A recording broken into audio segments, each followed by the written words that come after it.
বর্তমান জামানায় আমাদের এলেম যতটুকু নয় তার থেকে বেশি আমাদের অহংকারের কারণে আমাদের পা মাটিতে পড়ে না যেন। আমরা মানুষকে এত তুচ্ছ তাচ্ছিল্য করি,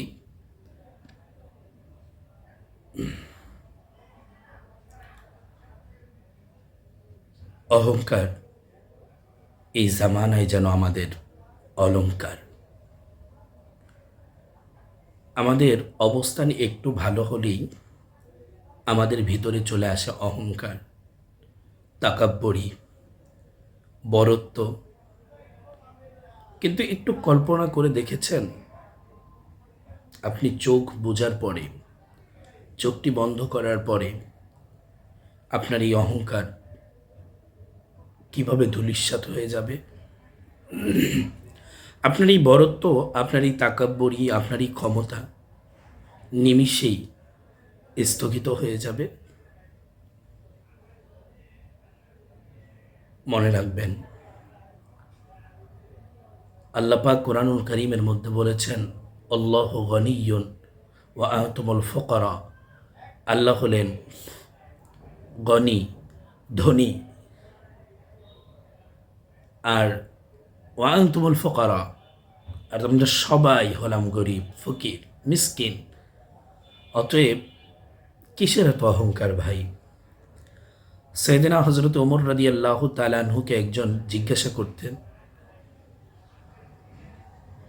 জিজ্ঞাসা করছিলেন যে, খলিফাতুল মুসলিমিন, আপনি কেন আপনার সাথে দেহরক্ষী রাখেন না?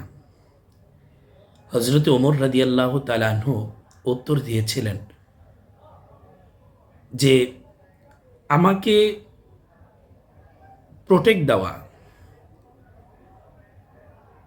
তথা আমাকে নিরাপত্তা দেওয়া, এটার জন্য কোনো লোকের প্রয়োজন হয় না।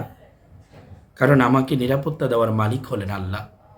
আর আমাকে আল্লাহ পাক রব্বুল আলামিন যে দায়িত্ব দিয়েছেন সেটা হচ্ছে জনগণের নিরাপত্তা দেওয়া, সেটা হলো আমার দায়িত্ব।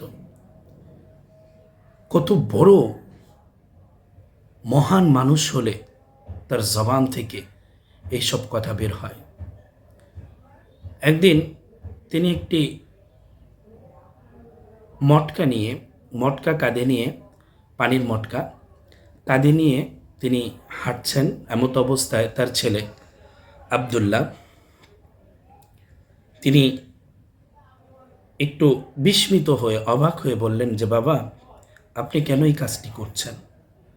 হযরত ওমর রাদিয়াল্লাহু তাআলা আনহু বললেন যে, বাবা, আমার ভিতরে অহংকার চলে আসছে, আমার ভিতরে তাকাব্বুরি চলে আসছে, যার ফলে আমি আমার নিজেকে শাস্তি দিচ্ছি, যাতে আমার মনকে আমি বোঝাতে পারি যে অহংকার আমার জন্য নয়। কারণ আমাকে এই যে দান করলেন, এই ক্ষমতা দান করলেন, এই ক্ষমতা দানকারী হলেন একজন, তিনি হলেন মহান আল্লাহ রাব্বুল আলামিন। অতএব ভাই, হযরত ওমর রাদিয়াল্লাহু তাআলা আনহুর এই শিক্ষা থেকে আসুন আমরা শিক্ষা গ্রহণ করি। আল্লাহ যেন আমাদের সকলকে এই অহংকার মুক্ত জীবন যাপন করার তৌফিক দান করে। সকলে বলি আমিন।